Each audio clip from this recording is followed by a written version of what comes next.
Hello बच्चों, आशा करती हूँ कि आप सभी घर पर ठीक होंगे।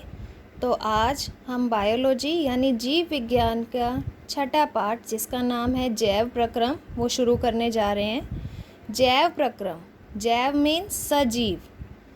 तो ये टॉपिक जो है हमारा जैव प्रक्रम सजीवों से जुड़ा हुआ है। यहाँ पर जितने भी जैव प्रक्रम हम पढ़ेंगे वो सभी सजीवों के शरीर में होने वाले वे सभी क्रियाएं जो सम्मिलित रूप से शरीर का अनुरक्षण करती हैं उन्हें जैव प्रक्रम कहते हैं। आपको तो पता ही है कि सजीव क्या होते हैं। ऐसे जीव जो गति करते हैं, श्वसन करते हैं और अन्य कई प्रकार की उपापचय गतिविधियां करते हैं, उन्हें सजीव कहा जाता है। अगर आपसे पूछा जाए सजीव और निर्जीव में आप किन गतिविधियों के आधार पर अंतर करेंगे, तो आप देखिए यहाँ पर गति, श्वसन, उद्दीपन, पोषण, जनन, वृद्धि व उत्सर्जन। तो ये सभी क्रियाएं हैं जिनकी सहायता से हम सजीव और निर्जीव में अंतर कर सकते हैं। अब हमारे पास यहाँ पर जैव प्रक्रम 4 दिखाए गए हैं। पोषण, श्वसन, वहन, जिसे परिसंचरण भी बोला जाता है, और उत्सर्जन। आज हम केवल पोषण के बारे में ही पढ़ेंगे। पोषण क्या होता है? सजीवों के द्वारा जटिल पदार्थों को रासायनिक प्रक्रम के द्वारा सरल पदार्थों में परिवर्तित करना और ऊर्जा प्राप्त करना। आप भोजन ग्रहण करते हैं, भोजन जटिल रूप में होता है, लेकिन हम अपने मुख की लार की सहायता से व रासायनिक प्रक्रम की सहायता से उसे सरल पदार्थों में तोड़ते हैं, जिससे हमारे शरीर को क्या मिलती है? ऊर्जा। इसी क्रिया को क्या बोला जाता है? पोषण। पोषण कई प्रकार का होता है। पोषण 2 प्रकार का दिखा रहे हैं हम यहाँ पर। पहला है हमारा स्वपोषी पोषण और दूसरा है विषमपोषी। स्व मीन्स स्वयं, तो ऐसा पोषण जिसमें जीवधारी खाद्य का संश्लेषण स्वयं करता है, जैसे कि हरे पौधे। विषमपोषी पोषण ऐसी विधि जिसमें जीव अपना भोजन दूसरों से प्राप्त करते हैं, जैसे कि हम यानी मनुष्य, कवक, जीव जंतु। विषमपोषी पोषण 3 प्रकार से होता है। पहला है प्राणी समभोजी, दूसरा मृतपोषी, तीसरा परजीवी। प्राणी समभोजी पोषण, पोषण की वह विधि जिसमें जीव ऊर्जा किससे प्राप्त कर रहा है? जैव पदार्थों के अंतर्ग्रहण से। अंतर्ग्रहण मतलब कि खाने की कोई भी वस्तु जो है जीव उसे एक ही समय में निगल लेता है, एक साथ ग्रहण करता है, फिर उसका पाचन करता है, जैसे कि अमीबा और मनुष्य। दूसरा है मृत पोषित पोषण। नाम से ही पता चल रहा है मृतपोषी, इसका मतलब जीव अपना पोषण किससे लेगा? मृत, गले सड़े और मरे हुए पदार्थों से, जैसे कि कवक और जीवाणु। तीसरा है हमारा परजीवी पोषण। पर मीन्स पराया या अन्य जीव। जब एक जीव अपना भोजन, अपना आवास अन्य जीव से ग्रहण करेगा तो वो है हमारा परजीवी पोषण, जैसे कि लीच, जूं, फीता कृमि, गोल कृमि। ओके, नेक्स्ट अब हम आ रहे हैं प्राणी समभोजी पोषण के प्रकार। प्राणी समभोजी में हमने बात की थी मनुष्य की, जीव जंतु की, अमीबा की। तो ये कई तरीके से भोजन ग्रहण करते हैं। आपने सुना होगा ना, वेजिटेरियन, नॉन वेजिटेरियन। तो यहाँ पहला है हमारा शाकाहारी, जो केवल घास व पादप उत्पाद खाते हैं। मांसाहारी, जो मांस ग्रहण करते हैं। सर्वाहारी, जो मांस व शाक दोनों ग्रहण करते हैं, जैसे कि मनुष्य है, कौआ है, भालू है। मृतजीवी, जो केवल मृत जीवों से ही अपना पोषण लेते हैं, जैसे चींटी हो गई, गिद्ध हो गया, हाइना यानी लक्कड़बग्गा हो गया, कई तरह के जीव। आगे हमने पढ़ा था परजीवी पोषण, जो पराये यानी अन्य जीव। तो ये 2 तरह से जीव से पोषण ले सकते हैं बच्चों। पहला बाह्य परजीवी, या तो यह पोषी के शरीर के बाहर रहेंगे और भोजन लेंगे, या ये पोषी के शरीर के अंदर जाकर के अपना भोजन ग्रहण करेंगे। जो बाहर सतह पर रहकर भोजन ग्रहण करते हैं उन्हें बाह्य परजीवी बोला जाता है, जैसे कि लीच और जूं। और जो पोषी के शरीर के अंदर रहकर भोजन का अवशोषण करते हैं उन्हें अंतः परजीवी बोला जाता है, जैसे कि गोल कृमि और हमारी आंत में मिलने वाले फीता कृमि। तो पोषण यहाँ तक आप सबको क्लियर हो गया होगा। अब हमने पहला पढ़ा था स्वपोषी, यानी हरे पौधे जैसे भोजन ग्रहण करते हैं। आखिर हरे पौधे अपना भोजन बनाते कैसे हैं? तो उस क्रिया को बोला जाता है बच्चों प्रकाश संश्लेषण।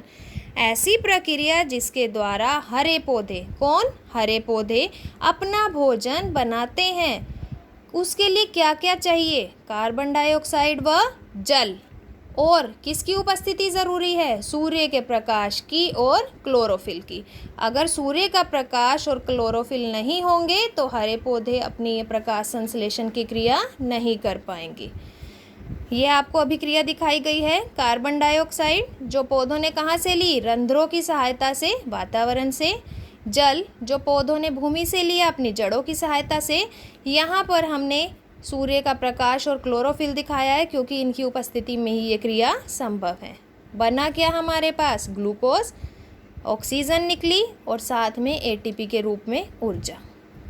3 चरण होते हैं बच्चों प्रकाश संश्लेषण के। पहला, जो पत्तियों की सतह पर क्लोरोफिल है, पत्तियों का रंग हरा क्यों है? क्योंकि उसमें क्लोरोफिल है, और वो क्लोरोफिल क्या काम करेगा? सूर्य से आने वाले प्रकाश को अवशोषित करेगा।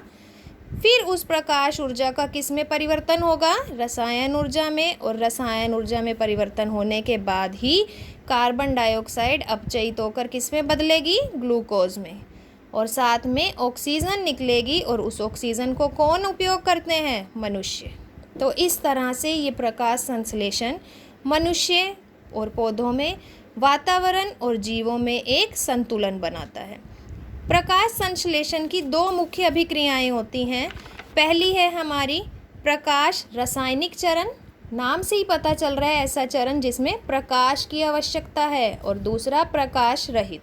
तो प्रकाश रासायनिक चरण में क्लोरोफिल सूर्य के प्रकाश को यूज़ करता है और ऊर्जा उत्पन्न करेगा एटीपी के रूप में, और वही ऊर्जा प्रकाश रहित चरण में ग्लूकोज के बनने में सहायता करती है। तो यहाँ तक सबको समझ आ ही चुका होगा। आगे अगर कोई आपसे कहे कि क्या पौधों के पास भी फेफड़े होते हैं सांस लेने के लिए, तो आप सोच में पड़ जाएंगे। तो सोच में पड़ने की ज़रूरत नहीं है, आप आराम से बताइए कि जी हाँ, पौधों में भी फेफड़े हैं जिनका नाम है रंध्र। क्या नाम है? रंध्र। आखिर रंध्र होते क्या हैं? पत्तियों की निचली सतह पर पाए जाने वाले छोटे छोटे छिद्रों को रंध्र कहते हैं। और ये रंध्र क्या कार्य करते हैं पौधों में? पहला कार्य है इनका गैसों का विनिमय। विनिमय मतलब आदान प्रदान। ये गैसों के आदान प्रदान में सहायक हैं।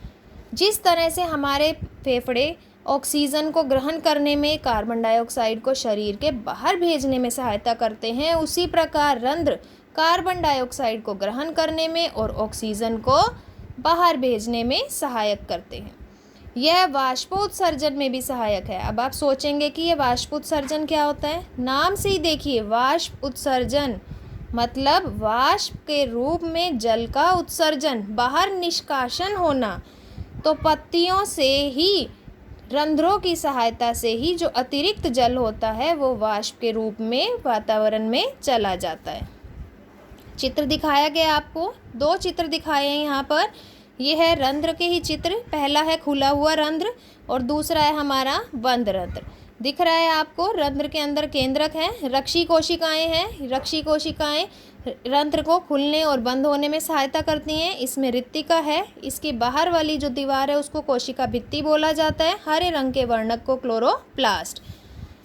अच्छा बच्चों, रंध्र तो दिन में खुलते हैं क्योंकि प्रकाश संश्लेषण सूर्य की ऊर्जा की सहायता से हो रहा है, लेकिन रात में जब सूरज नहीं होगा तो क्या रंध्र बंद हो जाएंगे या गैसों का विनिमय रुक जाएगा? नहीं, सभी पौधों में ऐसा नहीं होता। रात के समय पर गैसों का विनिमय जो है वो श्वसन का रूप ले लेता है। उस समय पर पौधे जो हैं वो ऑक्सीजन लेते हैं और कार्बन डाइऑक्साइड छोड़ते हैं। सभी पौधे ऐसा नहीं करेंगे, केवल कुछ ही पौधे ऐसे होते हैं जो ऑक्सीजन लेते हैं और कुछ पौधे ऐसे होते हैं जो कार्बन डाइऑक्साइड ही लेते हैं। तो मैं आशा करती हूँ कि आपको पोषण का जो ये टॉपिक है अच्छे से क्लियर हो गया होगा। अगर फिर भी आपको कोई डाउट है तो आप व्हाट्सएप ग्रुप पे अपना डाउट या अपनी क्वेरी को पोस्ट कर सकते हैं। आगे मैं आपको गृह कार्य के लिए कुछ क्वेश्चंस दे रही हूँ, आपको ये क्वेश्चंस अपनी साइंस की नोटबुक में करने हैं। Okay then, thank you, stay safe, stay at home.